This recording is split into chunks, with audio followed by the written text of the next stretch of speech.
성전 맡은 자와 제사장들이 이 말을 듣고 의혹하여 이 일이 어찌 될까 하더니 부하들이 가서 옥에서 사도들을 보지 못하고 돌아와서 우리가 보니 옥은 든든하게 잠기고 지키는 사람들이 문에 서 있으되 문을 열고 본즉 그 안에는 한 사람도 없더이다 라고 하는 그 말 때문에 당황하고, 또 이 당황이라고 하는 단어가 참 앞뒤로 다 당황스럽습니다.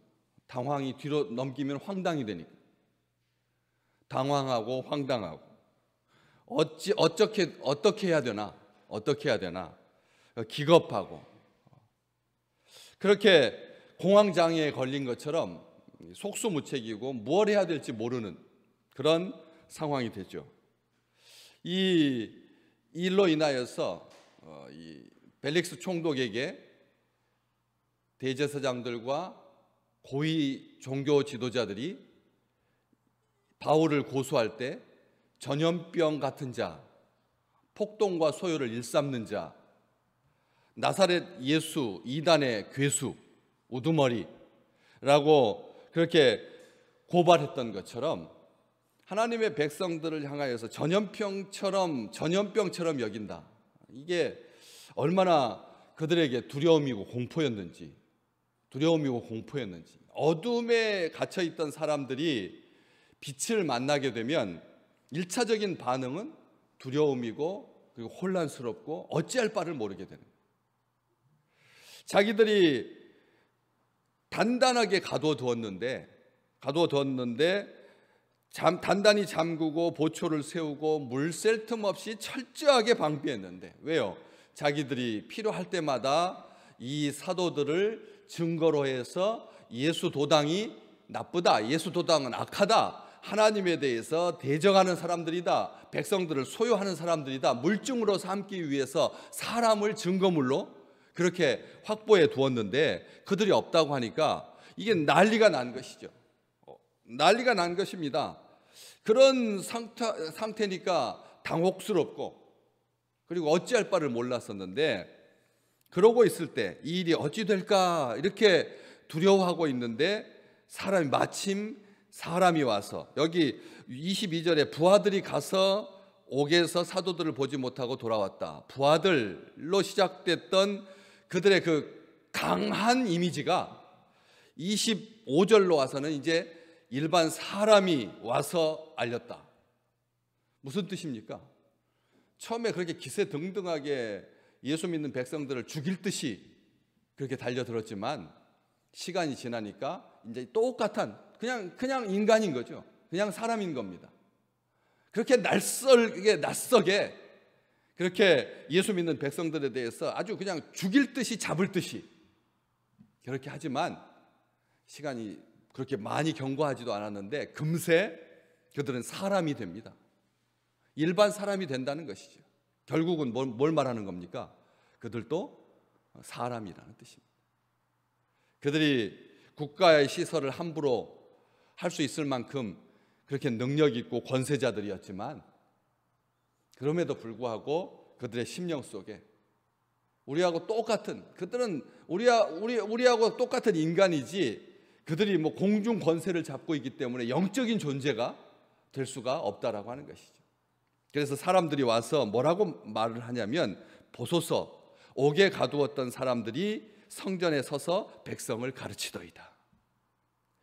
처음에는 뭐라고 말했느냐면, 부하들이 와서 옥에서 사도들을 보지 못하고 돌아와서 뭐라고 말했냐면, 우리가 보니 옥은 든든하게 잠기고 지키는 사람들이 문에 서 있으되 문을 열고 본즉 그 안에는 한 사람도 없습니다. 부하들이 봤던 것은 현실이었고, 이 사람들이 와서 알리는 것은 현실이긴 하지만 주의 사자가 밤에 옥문을 열고 끌어내면서 사도들에게 했던 말, 가서 성전에 서서 이 생명의 말씀을 백성에게 다 전하라 했던 말이 성취되고 있는 것을 보고하고 있는 것이죠. 다릅니다. 부하들은 눈에 당장 자기들의 필요에 대해서, 자기들의 공급에 대해서, 자기들의 현실에 대해서, 자기들이 처한 상황에 대해서만 말하지만, 사람들이 와서 알렸을 때, 두 번째 알렸을 때는 하나님의 말씀이 성취되고 있는 것들을 알리게 되었다는 것이죠. 그들이 의도한 게 아닙니다. 하나님께서 그것을 보여주려고 하나님께서 그들로 하여금 이런 상황, 하나님의 말씀이, 하나님의 약속의 말씀이, 생명의 말씀이 성취되고 있는 이 현장을 보여주기 위해서 이렇게 사람들의 입을 빌려서 말씀해 주고 계시는 거죠. 들으라고, 깨달으라고 하는 것이죠. 여기 얼마든지 가둘 수 있었던 아무것도 아닌 우스운, 가두면 갇힐 수밖에 없는, 별 볼 일 없는 그런 사람들이었는데, 가두었던 사람들이, 옥에 가두었던 사람들, 과거 형태로 되어 있죠. 옥에 가두었던 사람들, 과거에 불과하다는 것입니다. 옥에 가두었던 사람들, 자기들이 과거에 가졌던 그런 어떤 권세나 능력이나 이런 것으로 자기를 감싸지 말고 하나님의 말씀 앞에, 하나님의 성취 앞에 알몸으로 서라.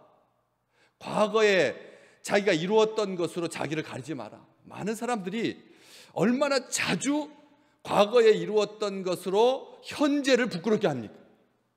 과거에 이루었던 것을 가지고 현재를 부끄럽게 만들어요. 우리도 충분히 얼마든지 그럴 수 있습니다. 다 나 때는 말이야. 예. 다 나 때는 말이야. 젊은이들이 가장 싫어하는 말, 나 때는 말이야. 지금 아파하고 있고 지금 힘들어하고 있는데 과거에 나 때는 말이야 라고 말하면 현재가 위축될 수밖에 없는 거잖아요. 이 현재하고는 이제 말을 섞지 않겠다는 말이잖아요. 가르치려고 하는 거잖아요. 그렇기 때문에 과거에 자기들이 힘이 있어서 사람을 불법 구금하고 감금하고 구류하고 했던 것을 분명하게 보여주고 있는 거죠. 옥에 가두었던 사람들이 지금은 성전에 서서 백성을 가르치더이다. 과거에 옥에 갇혔던 사람들과 지금 성전에 서서 백성을 가르치는 사람은 같은 사람인데 과거는 자기들이 위에 있었고 지금은 그들이 성전에서 하나님의 생명의 말씀을 가르치니까 어떤 상태입니까? 현실을 보라는 거죠. 지금이 중요하다라고 하는 것이죠. 닫힌 감옥의 문처럼 과거형으로 마음과 생각이 과거에 갇혀 있지 말라라고 하는 그런 말이죠. 과거에 갇혔던 그런 사람들처럼 그렇게 자기 생각과 자기 감정에 사로잡혀 있지 마라. 아무리 가두어도, 철저하게 가둘지라도 자기를 위해서 이용하려고 하는 그런 모든 것들이 물거품처럼 소나기에 있는 모래알처럼 금세 빠져나가고 말거든요. 많은 사람들이 그런 생각으로 이런 나쁜 짓을 하거든요. 그런 생각으로 내가 나중에 어려움에 처했을 때 이것을 녹음해놔가지고 그래가지고 나중에 내가 거기서 뚫고 나오는 증거로 사용해야겠다 해서는 안 될 일. 분명히 법은 말합니다. 상대방에게 동의를 구하고 녹음할 것을 허락을 받아야지 그게 가능한 거지. 주머니 속에다 이렇게 딱 눌러가지고 해서 그래서 증거로 삼아가지고 그럼 절대 증거로 사용 안 됩니다. 법으로도 그건 금하고 있습니다. 그것은 불법입니다. 그런데도 우리는 그런 증거들을 다 지금 가지고 있다는 거예요. 내가 나중에 어려움에 처했을 때 딱 증거로 내밀어서 나를 변호해 줄 수 있는, 그럼 내가 더 정당하다라고 하는 것을 입증하기 위해서 그런 것들을 수집하지 말라는 겁니다. 하나님께서 그것을 우습게 여깁니다. 하나님께서 그걸 우습게 여깁니다. 보디발의 감옥에 갇혀있던 요셉을 기억하십시오. 그리고 빌립보 감옥에 갇혀있던 바울을 기억하십시오. 우리 주님도 똑같이 그렇게 수감되어 있었지만 그것을 가지고 다른 사람들에게, 다른 일반 사람들에게, 힘 있던 자들에게 자기를 주장하는 근거로 사용하지 않았기 때문에 그렇습니다. 에스라는 백성에게 여호와의 율법을 가르치기 위해서 예루살렘으로 귀환하기를 결심합니다. 우리 주님께서도 회당에서 가르치시고 지금 현재 뭐 하고 있느냐는 거죠. 이 어제 우리가 말씀 디모데후서 4장 2절 말씀, 디모데에게 마지막까지 뭐라고 하셨습니까? 바울이 이 말씀을 가르치라. 때를 얻었든지 못 얻든지 가르치기를 힘쓰라. 때를 얻든지 못 얻든지 가르치고 가르쳐라. 복음의 자녀로 키워라. 말씀의 사람으로 키워라.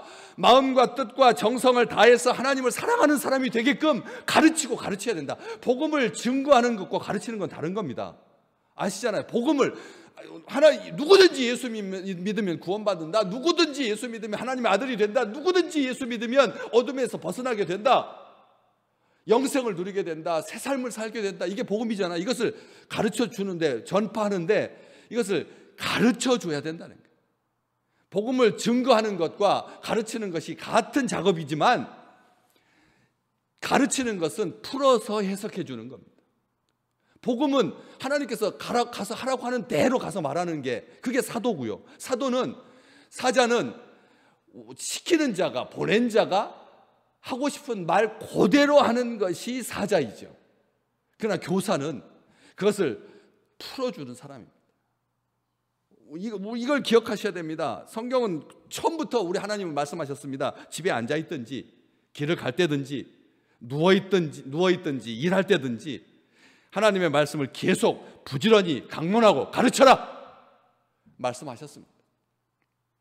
우리에게 가르칠 수 있는 최고의 자녀들을 허락해 주셨습니다. 최고의 사람, 부모의 말을 부모의 말을 받을 수 있도록 바로 옆에 항상 상시 24시간 하나님께서 우리에게 붙여주셨습니다.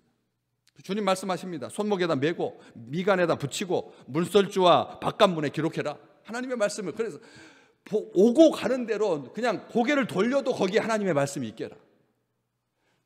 나중이 아닙니다. 지금 현재 우리 주의 백성들이 잘 되시고 흥왕하셔서 자기 문패에다가 주 예수를 믿으라. 그리하면 너와 너의 집이 구원을 얻으리라.